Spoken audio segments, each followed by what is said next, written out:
ఇప్పుడు మీరేమంటున్నారు, శివశక్తి వచ్చిన తర్వాతే ఈ డివైడ్ అవుతాం పెరిగిందని అంటున్నారు. మీ వాళ్ళు ఇన్ని వందల సంవత్సరాలుగా ఈ దైవ దోషం చేయకపోతే శివశక్తి రావాల్సిన అవసరం ఏముంది అసలు? ఒకవేళ వచ్చింది అనుకుందాం, నిజంగా సమాజంలో సమస్య లేదు, అసలు సమస్య లేకపోయినా నేను శివశక్తి పెట్టాను అనుకుందాం, ఎవరైనా సపోర్ట్ చేస్తారా? ఇప్పుడు ఆ సమస్య వల్ల దాన్ని బాధ ఫేస్ చేసిన వాళ్ళు, ప్రత్యక్షంగా అనుభవం ఉన్న వాళ్ళే శివశక్తి సపోర్ట్ చేస్తారు తప్ప నిజంగా ఇప్పటికీ చాలా మంది సెక్యులర్స్కి ఎందుకులేండి ఇవన్నీ మతపరమైన గొడవలు అంటారు. సరే, మా సంగతి పిడి సుందరం, హిందువులు చాలా మంచివాళ్ళండి సహజంగా, మన వేదవలే వాళ్ళని పుల్లలు పెట్టి గెలికారు అనవసరంగా. ఫస్ట్ దేవుళ్ళ గురించి మాట్లాడడం స్టార్ట్ చేసింది ఈ చేతగాని వేదవలు, వీళ్ళ వల్ల ఈ రోజు క్రైస్తవానికి ఇన్ని తెప్పలు వచ్చినాయని పిడి సుందరం చెప్పాడు. ఆయనకేంటి అవసరం?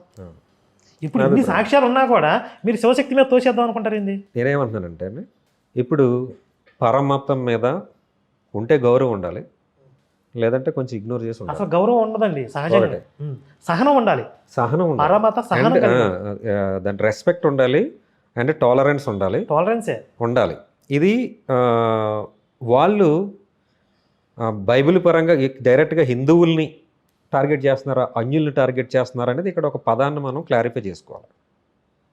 అంటే బైబిల్లో అన్యులు అనేటువంటిది ఒక పదం వాడబడతాం. అన్యులు అంటే ఎవరైనా అన్యులే కదా, తప్పితే ఇలా హైందవుల్ని టార్గెట్ చేస్తున్నారా, నెంబర్ 1 భారతదేశంలో నా భారతీయ హైందవుల్ని టార్గెట్ చేస్తున్నారా, లేదు అంటే జనరల్ ఆస్పెక్ట్లో వారి యొక్క సిద్ధాంతాలకి వేరుగా ఉన్నటువంటి వారిని అడ్రస్ చేస్తున్నారా అనేటువంటిది పాయింట్. ఇంకొకటి ఏంటంటే డైరెక్ట్గా కొంతమంది మా దాంట్లో ఉన్నటువంటి అల్లరి మోక ఆలోచనలు కలిగినటువంటి వారు పేర్లు పెట్టి మరి, గ్రంథాల పేర్లు చెప్పి మరి వక్రీకరించటము, దూషించటము జరిగిన సందర్భాలు మేము చూసాం.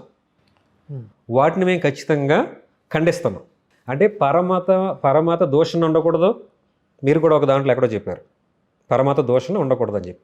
పరమత దూషణ ఉండకూడదు, ఏ మత అసలు ప్రస్తావన రాకూడదు అక్కడ, పరమత ప్రస్తావన అక్కడ రాకూడదు, అది ఏ బోధలోనూ రాకూడదు. ఇప్పుడు వీళ్ళందరూ కూడా డైరెక్ట్గా హిందూ దేవీ దేవతల పేర్లు చెప్పిన వాళ్ళు. దుర్గాదేవి పేరు చెప్పాడు ఒకడు, త్రిమూర్తులు అన్నాడు షాలిమరాజు గారు. అన్యులు క్రైస్తవులు కానివారు అనట్లే, అలా అన్నా కూడా హిందువులకి వర్తిస్తుంది సహజంగా భారతదేశంగా. కానీ డైరెక్ట్గా హిందూ దేవతల పేర్లు చెప్పి మరి చర్చిల్లో వాళ్ళు ఈ స్పీచ్లు ఇస్తున్నారంటే, మీరు ఒక టెంపుల్కి వెళ్ళండి, ఏ పూజారన్నా ఏ అర్చకుడన్నా యేసు మతాన్ని నమ్మేవాళ్ళు అందరూ పాపులు, వాళ్ళు నరకానికి పోతారు, వాళ్ళు ఒక శవాన్ని మొక్కుతున్నారు, ఒక శవం మిమ్మల్ని రక్షిస్తా, ఎవరైనా చెప్తారా? ఏ పూజారని చెప్తున్నాడా? లేదు. మరి వీళ్ళు ఎందుకండి, వీళ్ళకి ఎందుకు ఆ మాయరోగం? నేననేది ఏంటంటే ఇక్కడ మీరు అడిగిన ప్రశ్నకి సమాధానంగా, అది మేము చేస్తున్నటువంటి తప్పు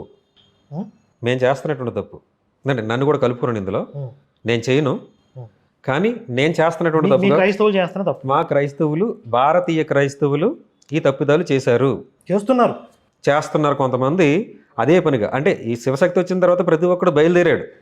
దేనికి? ఇది మొదలెట్టాడు. ఇది కూడా మీకు కౌంటర్గా ఇవ్వడానికి కానీ, డైరెక్ట్గా కానీ, ఇండైరెక్ట్గా కానీ కౌంటర్ ఇవ్వడానికి మొదలయ్యారు. సాక్ష్యాలను మీరు ప్రామాణికంగా చేసుకోకండి, కానీ ఈ కార్పొరేట్ పాస్టర్లు ఎవరైతే కావాలని చెప్పి దూషణ చేస్తున్నారో ఖచ్చితంగా యాక్షన్ తీసుకోవాలి. మీ తరపు నుంచి ఏం చేస్తారు? ఇప్పుడు ఆ సాక్ష్యాలను మీరు కట్టడి చేయగలరా? ఇప్పుడు మీరు ఏమంటారంటే మేము ఖండిస్తున్నాం అంటారు. ఇప్పుడు ఏదో సినిమాలో కోట శ్రీనివాసరావు ఏం చేస్తారో మేము ఖండిస్తున్నాం అంటాడు.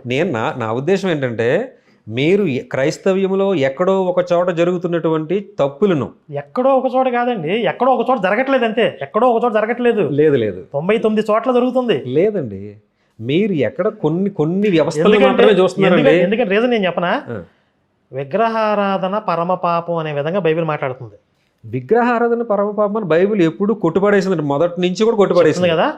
అక్కడి నుంచే వచ్చింది. ఏ విగ్రహారాధన అని అంటే, తాను ఎంచుకున్నటువంటి ప్రజలు వారు రూపాన్ని తయారు చేసుకుంటే దాన్ని కొట్టుపడేసింది, వద్దనుకుంది. కానీ చుట్టుపక్కల అందరూ కూడా దేవి దేవతల్ని వాళ్ళు పూజించుకున్నారు, వాళ్ళ దేవుల పేర్లు. లేదు, మీకు పాత నిబంధనలోకి వెళ్తే వేరే జాతి ప్రజలు ఆరాధిస్తున్న దేవీ దేవతల విగ్రహాలను కూడా పగలగొట్టమని. అది కాంటెక్స్ట్ అండి, అది ఆజ్ఞ కాదు, కాంటెక్స్ట్ బేస్డ్, అది సిచ్యువేషనల్ బేస్డ్. అది దాని గురించి మీ వాళ్ళు ఏం చేస్తారు చెప్పనా, అవసరమైతే కొత్త నిబంధనలో చెప్తారు, లేదు వాళ్ళకి ఇంకొక చోట హిందుత్వం తప్పు అని చెప్పాలి మాట్లాడాలంటే 10 కమాండ్మెంట్స్లో దేవుడు విగ్రహారాధన వద్దన్నాడు. పాత నిబంధన అంతా ఇశ్రాయేలీదే, మళ్ళీ అందులో కొన్ని పట్టుకొస్తారు. ఇప్పుడు మన హైందవ్యము విగ్రహారాధన కాదు కదా, ఒక ఆలోచన బేస్డే కదా అది. ఒక థాట్ ప్రాసెస్ కదా ఇది. భిన్నమైన ఆరాధన పద్ధతులు ఉన్నాయి హిందుత్వంలో. అవును. నిరంకుశంగా ఒకే దారి ఒకటే మార్గం Yes, అదే అదే నిరంకుశత్వం చెప్పాను. హిందుత్వం లేదండి. అది ఇంక్లూసివ్ అని మనం అంటే అనుకున్నాం ఇప్పుడు అప్పట్లో. అందరి మైండ్ సెట్ ఒక రకంగా ఉన్నదండి. ఉమ్, ఇప్పుడు కోట్లాది మంది ప్రజల్లో అవును. అందరూ ఒకే మార్గం ద్వారా ఒకే ఆలోచన విధానాన్ని కలిగి ఉండాలి. ఫిట్ అవ్వదండి. అవును. సెట్ అవ్వదు. మీ విగ్రహారాధనే పరమ సోపానం, అందరికీ కూడా ఇదే పరిష్కారం చెప్పకూడదు. లేదా నిరాకార ఉపాసనే పరిష్కారము, ఇది ఒక్కటే మార్గం చెప్పకూడదు. Hmm. ఎందుకంటే దీన్ని ఇష్టపడే వాళ్ళు కొంతమంది ఉంటారు, ఈ మార్గాన్ని ఇష్టపడే వాళ్ళు కొంతమంది ఉంటారు, ఈ ఒక్కొక్క రూపానికి ఒక్కొక్క నామానికి కనెక్ట్ అయ్యే వాళ్ళు కొంతమంది ఉంటారు. ఉమ్, అన్నింటినీ తీసుకోగలిగిన వాడే భగవంతుడు. ఉమ్, నేను ఇంతవరకే పరిమితం అనేవాడు దేవుడు కాదండి. ఉమ్, ఇప్పుడు మీ వాళ్ళు దేవుడు విగ్రహం రూపంలో ఎలా ఉంటాడు, విగ్రహం అంటే తక్కువ కదా అని మాట్లాడుతూ ఉంటారు. ఇప్పుడు నా ప్రశ్న మీరు ఆలోచించి చెప్పండి. భగవంతుడు ఈశ్వరుడు అంటే సమస్త విశ్వాన్ని చేసినవాడా, ఉమ్. లేదా ఒక భూమి మీద ఒక చిన్న ప్రాంతాన్ని తయారు చేశాడు? మొత్తం. సమస్త విశ్వాన్ని చేసినవాడు కదా. సమస్త విశ్వం మీద మీకు ఒక వ్యూ ఉందా? ఉమ్, విశ్వం యొక్క పరిమాణం ఎంత, దాని యొక్క విస్తృతి ఎంత అనేది. ఉమ్, మన సూర్యుడు, మనకున్న సూర్యుడు ఒక నక్షత్రం. ఇలాంటి నక్షత్రాలు కోటాను కోట్లు ఉన్నాయి. ఉన్నాయి. ఆ సూర్యుడిలో 13 లక్షల వంతు, అంటే మన భూమి కంటే 13 లక్షల రెట్లు సూర్యుడు పెద్దోడు. ఉమ్, అంటే మన భూగోళం లాంటి గ్రహాలని ఇముడ్చుకుంటూ పోతే 13 లక్షల గ్రహాలను సూర్యుడిలో పెట్టేయచ్చు. ఉమ్, సూర్యుడి విస్తృతి అంత ఉంటుంది. అలాంటి సూర్యుడు ఒక నక్షత్రం. ఉమ్, సూర్యుడి కంటే ఎన్నో రెట్లు పెద్ద ఉన్న నక్షత్రాలు కోటాను కోట్లు ఉన్నాయి. ఇవన్నీ కలిపితే ఒక గెలాక్సీ, ఒక పాలపంత. అవును. ఇలాంటి ఇలాంటి పాలపంతలో ఎన్నో ఎన్నో మిల్కీవేస్, ఎన్నో కలుపుకుంటూ పోతే ఒక అండం, ఒక బ్రహ్మాండం. ఉమ్, ఇది విశ్వం యొక్క విస్తృతి. ఎంత పరిశోధన చేసి కూడా ఇప్పటికీ కేవలం 5% మాత్రమే కనుక్కోగలిగారు విశ్వం యొక్క పరిమాణం ఎంత అనేది. ఉమ్. ఇంకా 95% ఎంత ఉందో తెలియదు. తెలీదు. అవును. అంటే ఇంత పరిమాణం కలిగిన విశ్వాన్ని తయారు చేసిన వాడు భగవంతుడు. ఉమ్, మరి అంత శక్తి కలిగినటువంటి పరమేశ్వరుడు, మా హిందుత్వం ప్రకారం ఈశ్వరుడు పరమాత్మ, లేదా మీ బైబిల్ ప్రకారం దేవుడు. మనిషి మాంస నేత్రాలతో దర్శించగలిగేటువంటి మానవ రూపంలో వస్తాడా? ఉమ్, మీరు అంత శక్తి కలిగిన ఈశ్వరుడిని ఒక మనిషి రూపంలోకి ఎలా మారుస్తారు మీరు? ఉమ్, ఇప్పుడు మనం ఒక సూర్యుడిని కళ్ళెత్తి చూడలేం కదా. అవును. మరి సూర్యుడు లాంటి నక్షత్రాలను కోటాను కోట్లు చేసినటువంటి ఆ శక్తి యొక్క స్వరూపాన్ని మీరు ఎలా చూడగలరు? ఉమ్, అంత శక్తి ఒక మానవ రూపాన్ని కుచించుకుని వచ్చిద్దా? ఉమ్, వచ్చాడు సరే, మనుషులతో తన్నులు తింటాడా? ఉమ్, మనుషులతో తన్నిచ్చుకొని మనుషుల చేతిలో చచ్చిపోయిన వాడిని ఉమ్. మీరు దేవుడిగా చేస్తున్నారు. ఇది దేవుడిని అవమానించడం అనేది మీ ఎందుకు అభిప్రాయం. అని అంటారు. ఎందుకంటే మీరేమంటున్నారు, విగ్రహం రూపంలో దేవుడిని పెట్టడం అవమానించడం అంటున్నారు కదా. ఉమ్, మరి అంత శక్తి కలిగిన దేవుడిని ఒక మనిషి రూపంలో వచ్చి తన్నులు తింటాం ఉమ్, అంటే ఈయన దేవుడు అని చెప్పడం ద్వారా మీరు దేవుడిని అవమానిస్తున్నారా అంట నేను. ఓకే. అంటే మీరేం చెప్తారు దానికి?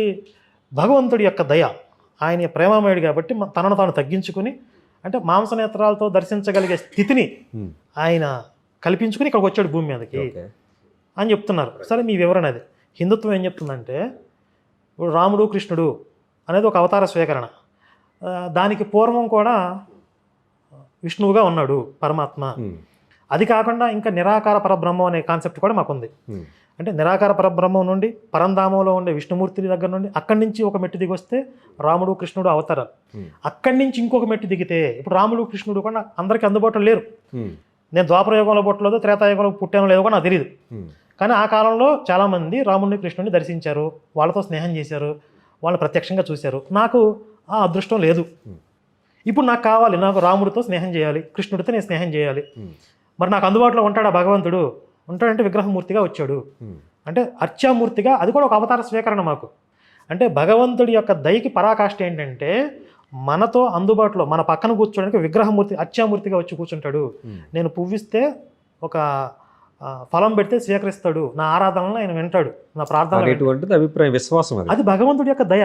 మీరు ఎలా అయితే మనిషి రూపంలో వచ్చి తన్నించుకుంటున్నాడు, తన్నించుకోవడం ప్రేమ అని మీరు చెప్తున్నారో, అలాగే విగ్రహమూర్తిగా రావడం కూడా భగవంతుడి యొక్క ప్రేమ. అంటే ఇప్పుడు యాక్చువల్ ఏంటంటే మీరు ఇది తప్పు అన్నప్పుడు ఇది ఎందుకు తప్పు కాదు? ఏది తప్పండి? ఏ తప్పండి? మనిషిగా వచ్చి తన్నించుకోవడం ఏంటి దేవుడు? అదే ఇప్పుడు విగ్రహమూర్తిగా పెట్టడం కంటే ఇది పాపం కదా. మనం ఇప్పుడు మన టాపిక్ వచ్చి సమాజ హితం గురించి మాట్లాడదాం అని అనుకున్నాం. ఇప్పుడు సమస్య ఇదే, విగ్రహారాధనే. ఇప్పుడు విగ్రహారాధన గురించి ఇప్పుడు మీరు ఆరోపించారే, దేవుడు అనేటువంటి వాడు ఎంత పెద్ద విశ్వాన్ని చేసినటువంటి దేవుడు ఒక చిన్న శరీరంలో ఎలా సంకుచితమై వచ్చి వస్తాడు, తన్నులు తిన్నాడు, తన్నులు ఎందుకు తిన్నాడు అనేటువంటి దాని మీద ఒక డిబేట్ పెడదాం. దానికి నేను బిబ్లికల్ ఆధారాలతో నేను వస్తాను, మీరు దానికి కౌంటర్గా మీరిద్దరు కానీ. అయితే నేను బైబిల్ దగ్గరికి వెళ్ళకూడదు నేను అనేటువంటి చెప్పేసా, ఇప్పుడు ఎందుకు తను అదే దానికి ఆన్సర్ ఉందండి. ఇప్పుడు మీరు ఏదైతే చెప్పారో దేవుడు అనేటువంటి వాడు ఇక్కడ తన్నులు ఎందుకు తిన్నాడు అనేటువంటి విధానం అని చెప్పారు కదా. దానికి ఆ దేవుడిగా తిన్నాడా మనిషిగా తిన్నాడా అనేటువంటిది నేను వివరిస్తాను మీకు. అది వాడు అలాగే రాముడి మీద కూడా నేను ఒక ఆరోపణ ఇస్తాను. అంటే ఇప్పుడు దీని మీద మీరు ఆరోపణ ఇచ్చారు కాబట్టి క్వైట్ ఆపోజిట్ ఆరోపణ నేను రాముడిది ఏదో ఒక ఈవెంట్ తీసుకుని మీకు ఇస్తా. నాకు 4-5 ఈవెంట్లు కనబడుతున్నాయి. అయితే ఇప్పుడు అది ప్రస్తావన అది కాదు, మన సమాజ హితం అనేటువంటి టాపిక్లో ఉన్నాం. సమాజ హితానికి శివశక్తి కరుణాకర్ సుగ్గుణ అనేటువంటి ఆయన చేస్తున్నటువంటి విధానాలు అంటే వీడియోలు అపోజిషన్ ఏదైతే ఉందో దాని ద్వారా, అలాగనే క్రైస్తవులు దానికి కౌంటర్గా ఇస్తున్నటువంటి విషయాలు కానీ, లేదు అని అంటే హైందవ ధర్మ ప్రకారం ఆ దేవుళ్ళని తిట్టడం ప్రకారం కానీ, లేదు అని అంటే వారు దొంగ సాక్ష్యాలు ఇప్పించడం ద్వారా కానీ సమాజానికి ఎంత నష్టం జరుగుతుంది ఈయన ద్వారా వీళ్ళ ద్వారా. సమాజానికి ఏది హితం చేసింది, ఏది నష్టం కలిగించింది, ఏది ఎక్కువ దూరం పెంచుతుంది వీళ్ళకి, హిందువులకి క్రైస్తవులకి మధ్య. అంటే మీరు వచ్చాక దూరం పెరిగిందా, వాళ్ళు వచ్చాక దూరం పెరిగిందా,